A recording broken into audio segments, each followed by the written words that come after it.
नमस्कार बच्चों, स्वागत है आपका कौटिल्य एकेडमी में।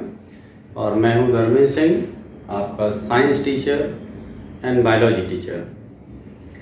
साइंस या बायो का जो पार्ट आप पढ़ते हैं अपनी बुक में डाइजेस्टिव सिस्टम में, हम लोग आज उसका एक पार्ट है जिसको हम डाइजेस्टिव ग्लैंड्स के नाम से जानते हैं, उसको कंप्लीट करने वाले हैं। तो आपने इसके पहले वाले वीडियोस में डाइजेस्टिव सिस्टम पढ़ रखा है, simple digestive system in the amoeba, जिसमें इंट्रासेलुलर डाइजेशन होता है। आपने एक टॉपिक और कंप्लीट कर लिया है, very important topic, alimentary canal को। और अगर नहीं किया है तो आप इसके पहले वाले वीडियोस को ठीक से देख लें, जिससे आप उसको समझ पाएँ, क्योंकि जब तक आपको पुराने कॉन्सेप्ट क्लियर नहीं होंगे किसी भी चैप्टर के, आप किसी भी नए कॉन्सेप्ट को ईजिली एब्जॉर्ब नहीं कर पाएंगे। तो आपको उसको अच्छे से करना है। तो I suggest you and recommend you कि आप इसके पहले वाले जो वीडियो हैं इस चैप्टर से संबंधित, वो सारे आप देख लीजिए। हाल फिलहाल आज हम लोग पढ़ने जा रहे हैं डाइजेस्टिव ग्लैंड्स के बारे में, जो डाइजेशन में बहुत इंपॉर्टेंट रोल प्ले करती हैं। डाइजेस्टिव ग्लैंड्स वो ग्लैंड्स होती हैं जो डाइजेशन के साथ में एसोसिएटेड होती हैं, यानी कि उस सिस्टम के साथ में जुड़ी रहती हैं। उनको हम डाइजेस्टिव ग्लैंड कहते हैं, और कॉमनली हम इनको एसोसिएटेड डाइजेस्टिव ग्लैंड्स के नाम से भी जानते हैं। तो that's why term associated is given here कि वो डाइजेस्टिव सिस्टम से जुड़ी हुई ग्लैंड्स होती हैं। कॉमनली नोन जो डाइजेस्टिव ग्लैंड्स होती हैं, they are salivary glands, gastric glands, intestinal glands. तो गैस्ट्रिक ग्लैंड्स यानी कि जो स्टमक की ग्लैंड्स होती हैं, और इंटेस्टाइन की जो ग्लैंड्स होती हैं, उनको हम ऑल टुगेदर गैस्ट्रोइंटेस्टिनल ग्लैंड्स कहते हैं। और एक मेजर ग्लैंड है that is liver, and the next one is pancreas. तो इन सभी के बहुत इंपॉर्टेंट फंक्शन होते हैं, रोल होते हैं, हम उनको आज डिस्कस करने जा रहे हैं। तो सबसे पहले हम लोग डिस्कस करते हैं उस डाइजेस्टिव ग्लैंड के बारे में जो सबसे पहले डाइजेशन में रोल प्ले करती है, that is what salivary gland. तो first important gland is called salivary gland. Salivary gland वो ग्लैंड होती है जो कि सलाइवा का फॉर्मेशन करती है, उसको हम क्या कहते हैं, सैलिवरी ग्लैंड कहते हैं। Salivary gland secrets saliva and makes food substance lubricated and feasible to get inside the alimentary canal. तो मेन जो सैलिवरी ग्लैंड्स हैं, उनके जो टर्म्स हैं, they are like parotid gland, जो सबसे पहले आपको, अगर आप सेक्शन में देखें, ये एक सिस्टम बनाया हमने upper end of the alimentary canal का, जिसमें जहां से एयर एंटर करती है, that is called nasal chamber. Nasal chamber, air यहां से होते हुए इस तरह से आगे जाती है। यहीं पे ऊपर वाले पार्ट में एक ग्लैंड होती है जिसको क्या कहते हैं, पैरोटिड ग्लैंड कहते हैं। And duct of the parotid gland is called the Stensen's duct. आप इसको याद करने के लिए इस तरह से समझ सकते हैं, डक्ट ऑफ पैरोटिड ग्लैंड, ऐसे भी कह सकते हैं, duct of parotid gland is called Stensen's duct. तो आप अगर लेबलिंग करना है पैरोटिड ग्लैंड को, तो आप ऐसे भी लिख सकते हैं, डक्ट ऑफ पैरोटिड ग्लैंड, और अगर याद कर सकते हैं तो कह सकते हैं स्टेनसन्स ग्लैंड्स। तो एक सैलिवरी ग्लैंड ये होती है, parotid gland, and second salivary gland is submandibular gland. Mandible के नीचे प्रेजेंट होती है, इसलिए इसको सबमैंडिबुलर ग्लैंड कहते हैं। And the secretion of the submandibular gland oozes into the buccal cavity, and this duct which bring the secretion of the submandibular gland into the buccal cavity is called Watson's duct. Actually these names of the ducts are given on the honor of the scientist. आप इसको लिखने के लिहाज से इसके नाम को थोड़ा सा बदल सकते हैं कि Watson duct can also be written as duct of submandibular gland, ऐसे कह सकते हैं। आपकी सबमैंडिबुलर ग्लैंड का जो डक्ट है उसे हम क्या कहते हैं, वाटसन्स डक्ट कहते हैं। And the third gland which secretes the saliva is called the sublingual gland. This is called sublingual because this is lie below the tongue. यहाँ आप देखें बकल कैविटी के फ्लोर पे यहाँ एक ऑर्गन होता है जिसको टंग कहते हैं, और टंग का काम होता है भोजन को मिक्स करना। तो यहाँ जो ग्लैंड प्रेजेंट है, that is called the sublingual gland. और सबलिंगुअल ग्लैंड से निकलने वाली डक्ट जो है, डक्ट ऑफ रिविनस कहलाती है। And this can also be written as duct of sublingual gland, आप ऐसे भी कह सकते हैं, duct of sublingual gland, like this. तो there are 3 major glands for the secretion of saliva in the buccal cavity। इन तीनों ही ग्लैंड्स के जो सिक्रीशन होते हैं वो बकल कैविटी में हो जाते हैं और उन तीनों ही सिक्रीशंस को क्या कहते हैं? सलाइवा कहते हैं। Saliva mostly contains water. 95% और more than 95% part of the saliva is water and rest part is some sort of the substances, जिसमें मेनली सॉल्ट्स शामिल होते हैं। सोडियम और पोटेशियम के सॉल्ट्स प्रेजेंट होते हैं जो एक बकल कैविटी का एक डेफिनेट एनवायरनमेंट मेंटेन करते हैं। जो सलाइवा प्रेजेंट होता है, सलाइवा का पीएच जो है वो स्लाइटली एसिडिक होता है।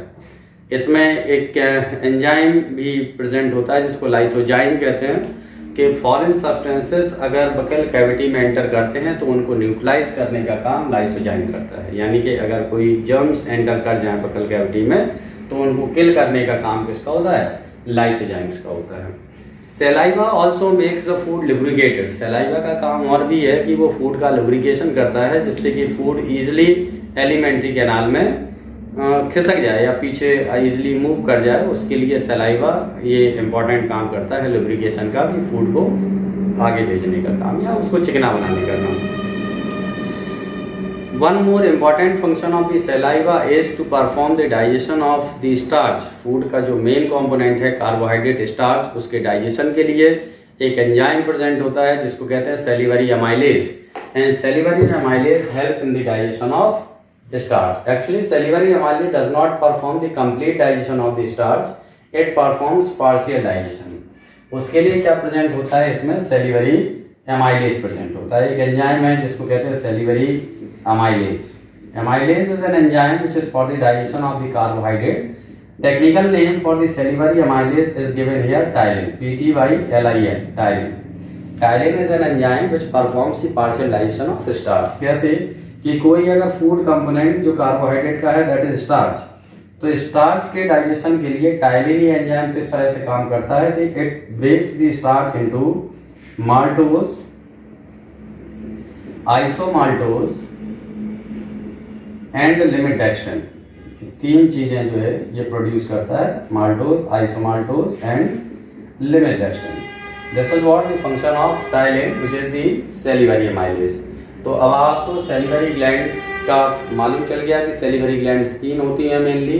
तीन उनके अलग अलग डक्ट्स होते हैं जिनसे सिक्रीशन जो सेलिवरी ग्लैंड्स के हैं वो बकल कैविटी में पहुंचते हैं। सेलिवरी अमाइलेज का मेन काम है भोजन को चिकना बनाना, भोजन में जो तत्व हैं उनका पार्शियल डाइजेशन करना, खासतौर से स्टार्च का, इसके द्वारा टाइलिन से माल्टोज, आइसोमाल्टोज और लिमिडेक्स्ट्रिन में।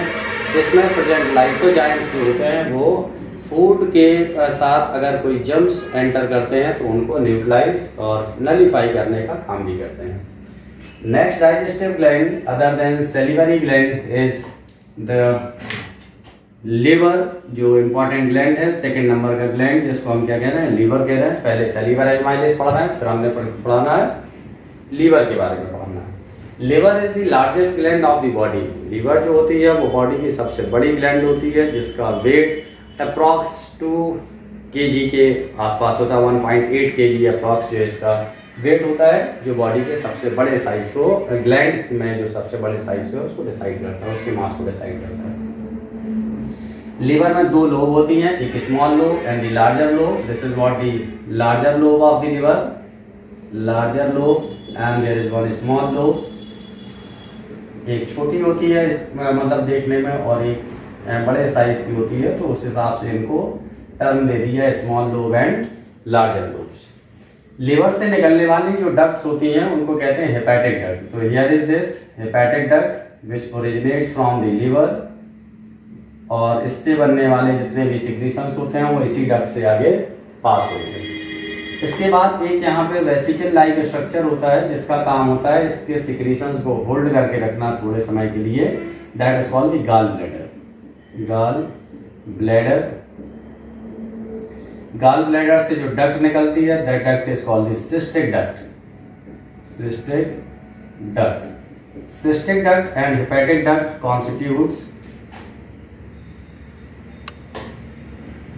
constitutes to bile duct,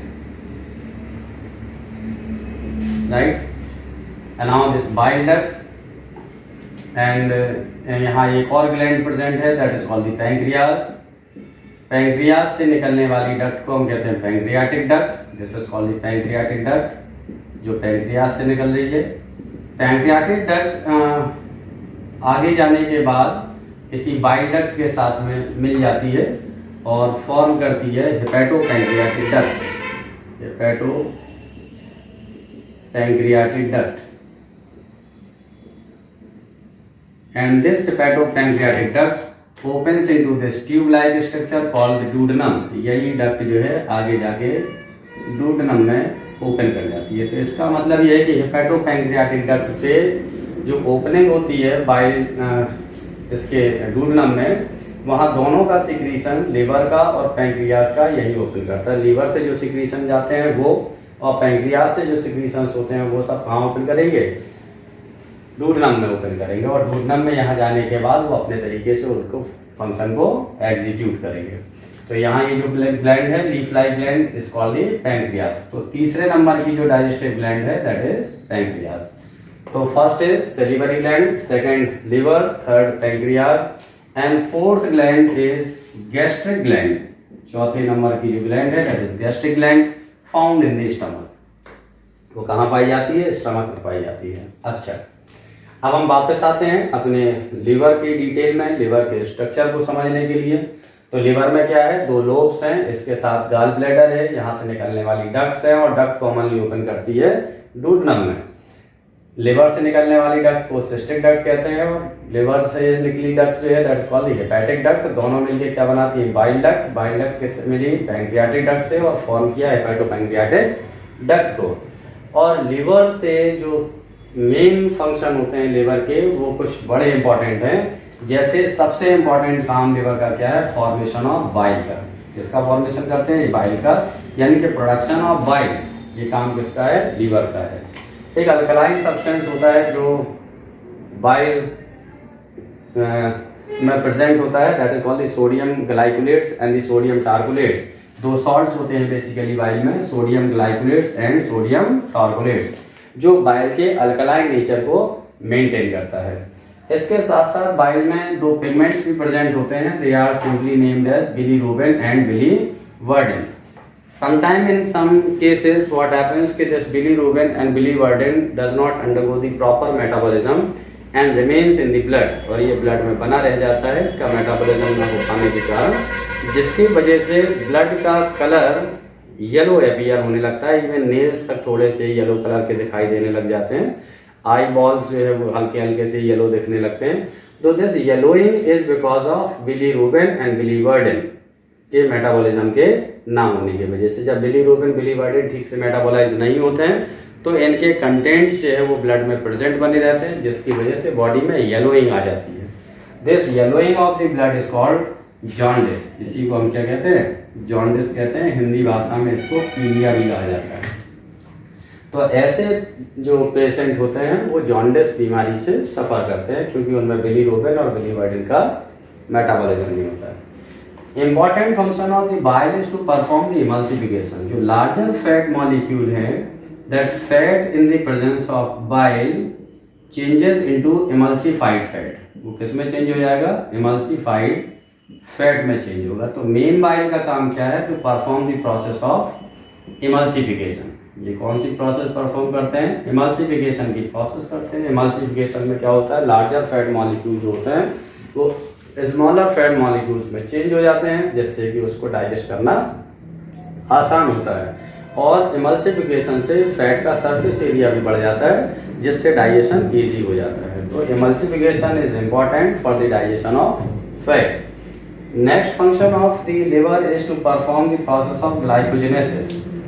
body में जो ग्लूकोज की मात्रा होती है, कि नॉर्मली किसी भी हेल्दी बॉडी को अगर देखें, किसी हेल्दी मैन को अगर हम देखते हैं, तो optimum amount of the glucose in the blood is to be 100 milligram per 100 ml of the blood. Normally glucose की मात्रा कितनी होनी चाहिए, 100 मिलीग्राम होनी चाहिए।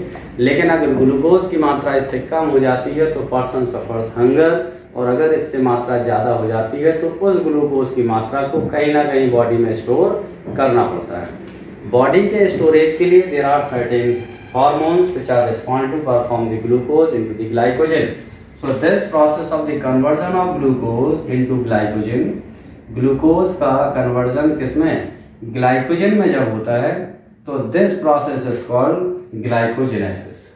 So this glycogenesis takes place in the presence of a hormone called insulin. Insulin hormone की presence में यही ग्लूकोज ग्लाइकोजन में चेंज होता है, दैट इज कॉल्ड ग्लाइकोजेनेसिस. तो लिवर का काम है ग्लाइकोजेनेसिस को कैरी आउट करना, ग्लाइकोजेनेसिस को करना. Next important function of liver is to perform glycogenolysis. यानी कि जब अगर ग्लाइकोजिनोलिसिस का मतलब ठीक बिल्कुल इसका रिवर्स, कि ग्लाइकोजन जब ग्लूकोज में चेंज होता है तो उसको कहते हैं ग्लाइकोजिनोलिसिस.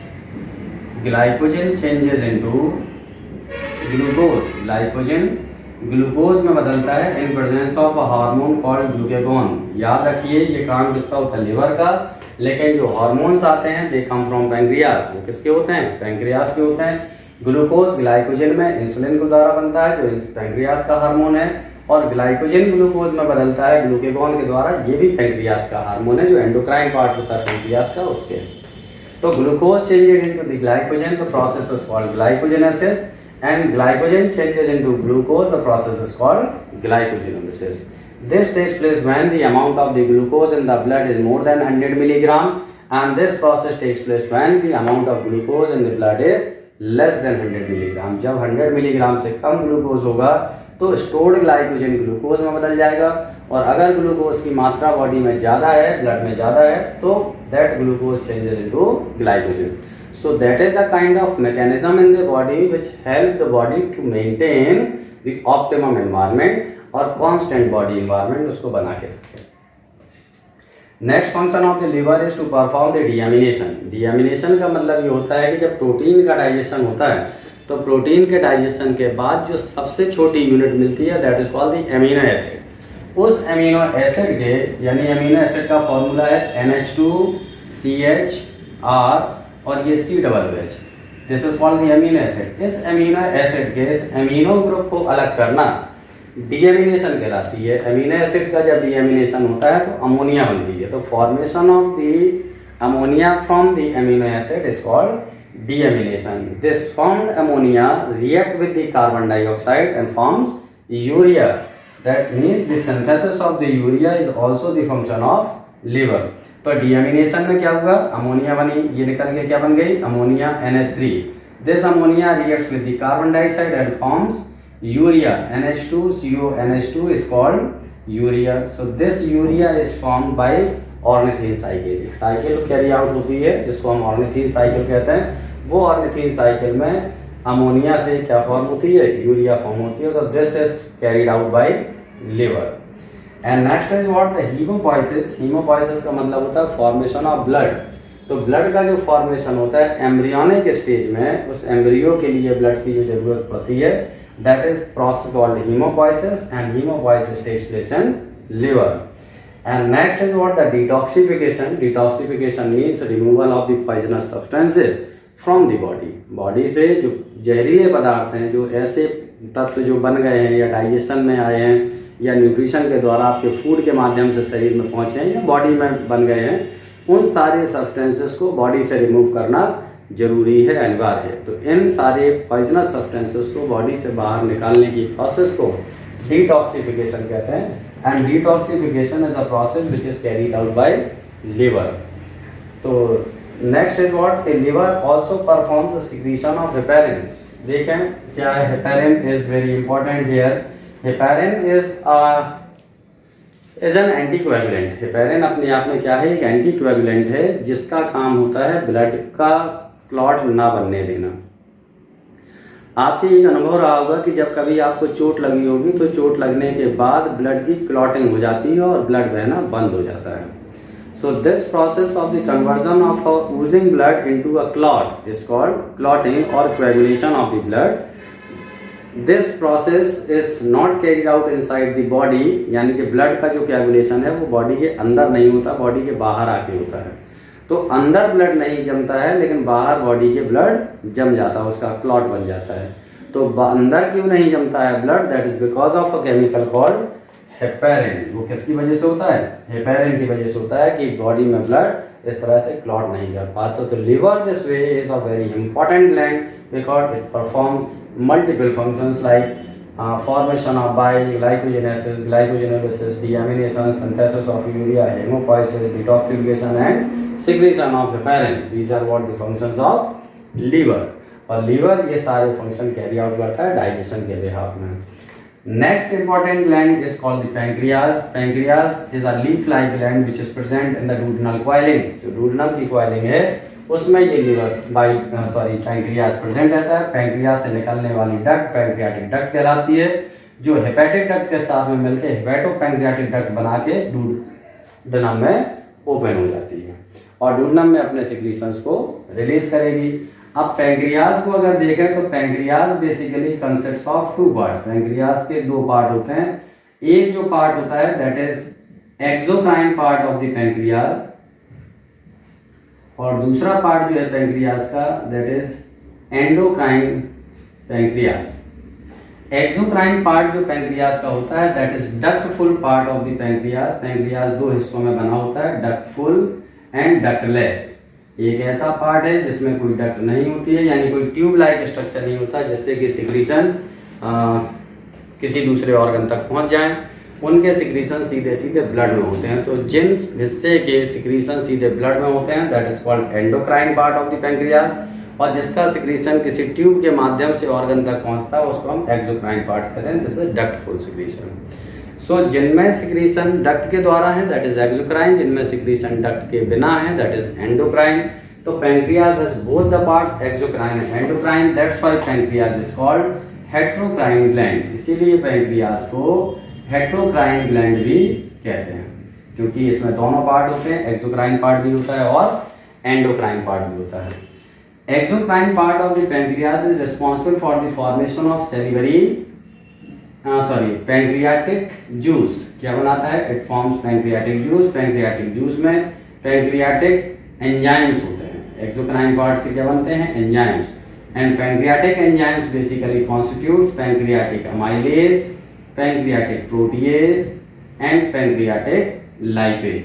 ये तीन जो एंजाइम्स हैं वो एक्सोक्राइन पार्ट से सिक्रीट होते हैं. Pancreatic lipase, amylase and protease. Pancreatic amylase is responsible for the digestion of the starch. Maximum digestion of the starch takes place with the help of this pancreatic juice, and amylase changes the starch into maltose, isomaltose, and levothyroxine. And similarly, protein के digestion के लिए जो enzyme होता है that is protease, और fat के digestion के लिए जो एंजाइम होता है that is lipase. तो ये तीनों के तीनों एंजाइम्स जो हैं वो सिक्रेटेड होते हैं पैंक्रियास के एक्सोक्राइन पार्ट से. And the endocrine part of the pancreas secretes hormones. इससे जो बनने वाली चीजें हैं वो क्या है? वो हार्मोन्स हैं. Pancreas has 3 endocrine cells basically, alpha cell, beta cell and gamma cells. Alpha cell basically secretes glucagon and beta cell secretes insulin and gamma cell secretes somatostatin. क्या बनाता है? ये सोमैटोस्टैटिन बनाता है. तो हम फंक्शन पढ़ चुके हैं. ग्लूकागॉन का काम है एक्सेस ग्लाइकोजन को ग्लूकोज में बदलना और इंसुलिन का काम है ग्लूकोज को ग्लाइकोजन में बदलना.